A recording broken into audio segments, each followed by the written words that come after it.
ಹಿತ್ಕಿದ ಅವರೆಕಾಳು ಬಜ್ಜಿ ಮಾಡೋದು ತುಂಬಾ ಸುಲಭ. ಇದು ಚಪಾತಿಗೆ, ಅನ್ನಕ್ಕೆ, ಮುದ್ದೆಗಂತೂ ತುಂಬಾ ಚೆನ್ನಾಗಿರುತ್ತೆ. ರೊಟ್ಟಿಗೆ ಯಾವುದಕ್ಕೆ ಬೇಕಾದರೂ ಕಾಂಬಿನೇಷನ್ ಆಗಿ ತಿನ್ಬೋದು. ತುಂಬಾ ಚೆನ್ನಾಗಿರುತ್ತೆ. ಇದನ್ನು ನಮ್ಮ ಹಳ್ಳಿಗಳ ಸೈಡೆಲ್ಲ ಮಾಡ್ತಾರೆ. ಮಾಡಿರೋರಿಗೆ ಗೊತ್ತಿರುತ್ತೆ ಇದ್ರ ಟೇಸ್ಟ್ ಏನಂತ. ಇನ್ನು ಯಾರೆಲ್ಲ ನನ್ನ ಚಾನಲ್ನ ಸಬ್ಸ್ಕ್ರೈಬ್ ಮಾಡ್ಕೊಂಡಿಲ್ಲ ದಯವಿಟ್ಟು ಸಬ್ಸ್ಕ್ರೈಬ್ ಮಾಡಿಕೊಂಡು ವಿಡಿಯೋ ನೋಡಿ ಅಂತ ಕೇಳ್ಕೊಳ್ತೀನಿ. ಹಾಗೆ ವಿಡಿಯೋ ನೋಡಿಬಿಟ್ಟು ಒಂದು ಲೈಕ್ ಕೊಡಿ ಇಷ್ಟ ಆದರೆ. ಈ ಬಜ್ಜಿ ಮಾಡೋದು ತುಂಬಾ ಸುಲಭ. ಮಾಡೋದು ಹೇಗೆ ಅಂತ ತೋರಿಸ್ತೀನಿ ನೋಡಿ ಇವಾಗ. ಮೊದಲಿಗೆ ಒಂದು ಸ್ಟವ್ ಮೇಲೆ ಕುಕ್ಕರ್ ಇಟ್ಕೊಂಡು ಒಂದು ಅರ್ಧ ಲೀಟ್ರಷ್ಟು ನೀರು ಹಾಕ್ಕೊಂಡಿದ್ದೀನಿ. ನೀರು ಹಾಕ್ಕೊಂಡು ಹೆಚ್ಚಿಟ್ಕೊಂಡಿರೋ ಬದನೆಕಾಯಿನ ತೊಳೆದಿಟ್ಕೊಂಡಿದ್ದೀನಿ. ಬದನೆಕಾಯಿನ ಹಾಕ್ಕೊಂಡಿದ್ದೀನಿ, ಒಂದೆರಡು ಬದನೆಕಾಯಿ ಮತ್ತು ಒಂದು 3 ಟೊಮೊಟೊ, ಒಂದೆರಡು ಆಲೂಗಡ್ಡೆ, ಹಸಿಮೆಣ್ಸಿನ್ಕಾಯಿ. ಆಲೂಗಡ್ಡೆ ಸಿಪ್ಪೆ ತೆಗೆದ್ಬಿಟ್ಟು ಯೂಸ್ ಮಾಡಿ. ಇದ್ಕಿದ ಅವರೆಕಾಳನ್ನ ಹಾಕ್ಕೋತಾ ಇದ್ದೀನಿ ನೋಡಿ ಸ್ವಲ್ಪ. ಇಷ್ಟು ಹಾಕಿ ಸ್ವಲ್ಪ ರುಚಿಗೆ ತಕ್ಕಷ್ಟು ಉಪ್ಪನ್ನು ಹಾಕ್ತಿದ್ದೀನಿ. ಸ್ವಲ್ಪ ಬೇಯಿಸ್ಕೋಬೇಕಾದ್ರೆ ಇದು ಉಪ್ಪು ಹಾಕ್ತಾ ಇರೋದು. ಉಪ್ಪನ್ನು ಹಾಕ್ಕೊಂಡು ಕುಕ್ಕರ್ ಲಿಡ್ ಮುಚ್ಚಿಬಿಟ್ಟು ಒಂದೆರಡು ಕೂಗಿಸ್ಕೊಳ್ಳಿ ಸಾಕು. ಚೆನ್ನಾಗಿ ಬೇಯಬೇಕಿದು. ನಾನಿಲ್ಲಿ ಒಂದು 4-5 ಜನಕ್ಕೆ ಆಗುವಷ್ಟು ಬಜ್ಜಿನ ತೋರಿಸ್ತಾ ಇದ್ದೀನಿ. ಒಂದು 3 ಟೊಮೊಟೊ, ಒಂದೆರಡು ಆಲೂಗಡ್ಡೆ, ಒಂದು 3 ಬದನೆಕಾಯಿ ಮೀಡಿಯಮ್ ಸೈಜಿಂದು. ಹಸಿಮೆಣ್ಸಿನ್ಕಾಯಿ ನಿಮಗೆ ಖಾರ ಇಷ್ಟ ಇದ್ದರೆ ಜಾಸ್ತಿ ಹಾಕ್ಕೊಳ್ಳಿ. ನಾನು ಇಲ್ಲಿ ಸ್ವಲ್ಪನೇ ಯೂಸ್ ಮಾಡಿದ್ದೀನಿ. ನಾವು ಖಾರ ಜಾಸ್ತಿ ತಿನ್ನಲ್ಲ. ನೋಡಿ ಇವಾಗ ಬೆಂದಿದೆ. ಬೆಂದಿರೋದನ್ನ ನಾವು ಸಪ್ರೇಟ್ ಮಾಡಿ ಇಟ್ಕೋಬೇಕು. ಈ ಥರ ನೀರು ಸಪ್ರೇಟಾಗಿ ಇದನ್ನು ಶೋಧಿಸ್ಕೊಂಡು ಸಪ್ರೇಟ್ ಮಾಡಿ ಇಟ್ಕೊಂಡಿದ್ದೀನಿ.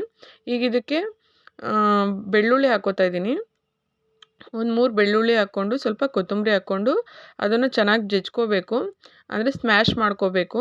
ಚೆನ್ನಾಗಿ ಆಲ್ರೆಡಿ ಬೆಂದಿರುತ್ತೆ. ನಾವಿಲ್ಲಿ ಬೆಳ್ಳುಳ್ಳಿ ಮತ್ತು ಕೊತ್ತಂಬರಿ ಮತ್ತು ಹಸಿಮೆಣ್ಸಿನ್ಕಾಯಿ ಬಾಯಿ ಸಿಗದಿರೋ ಥರ ಸ್ವಲ್ಪ ಸ್ಮ್ಯಾಶ್ ಮಾಡ್ಕೋಬೇಕು.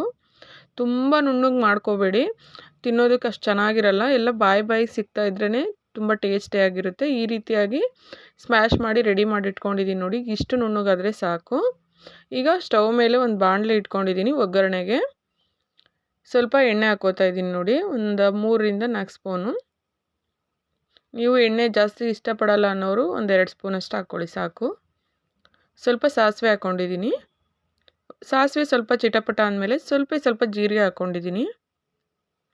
ಜೀರಿಗೆ ಫ್ಲೇವರ್ ಚೆನ್ನಾಗಿರುತ್ತೆ ಬಜ್ಜಿಲಿ, ಹಾಗಾಗಿ ನೀವಿಲ್ಲಿ ಕಡಲೆಕಾಳು ಸಮೇತನೂ ಯೂಸ್ ಮಾಡ್ಬೋದು. ಮಧ್ಯೆ ತಿನ್ಬೇಕಾದ್ರೆ ಸಿಗುತ್ತೆ ಒಂದು 4 ಕಡಲೆಕಾಳು ಹಾಕ್ಕೊಳ್ಳಿ. ನನ್ನ ಹತ್ರ ಇರಲಿಲ್ಲ, ಯೂಸ್ ಮಾಡಿಲ್ಲ. ಹಾಕ್ತಾರೆ ಆ್ಯಕ್ಚುಲಿ ಹಳ್ಳಿಗಳಲ್ಲಿ.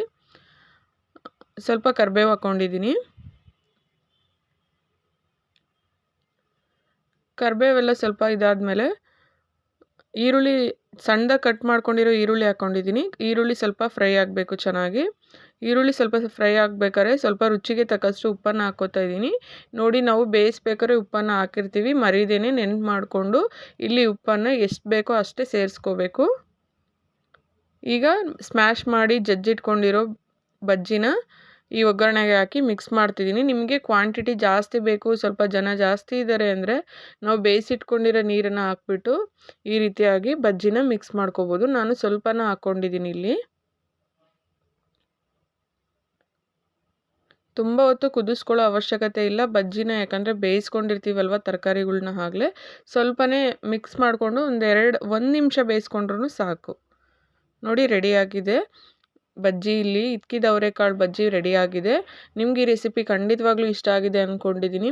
ಯಾರೆಲ್ಲ ಹಳ್ಳಿಗಳ ಸೈಡ್ ಈ ಬಜ್ಜಿ ಮಾಡ್ತಿದ್ದೀರೋ ದಯವಿಟ್ಟು ಈ ವಿಡಿಯೋ ನೋಡಿದರೆ ಒಂದು ಲೈಕ್ ಕೊಡೋದು ಮಾತ್ರ ಮರಿಬೇಡಿ.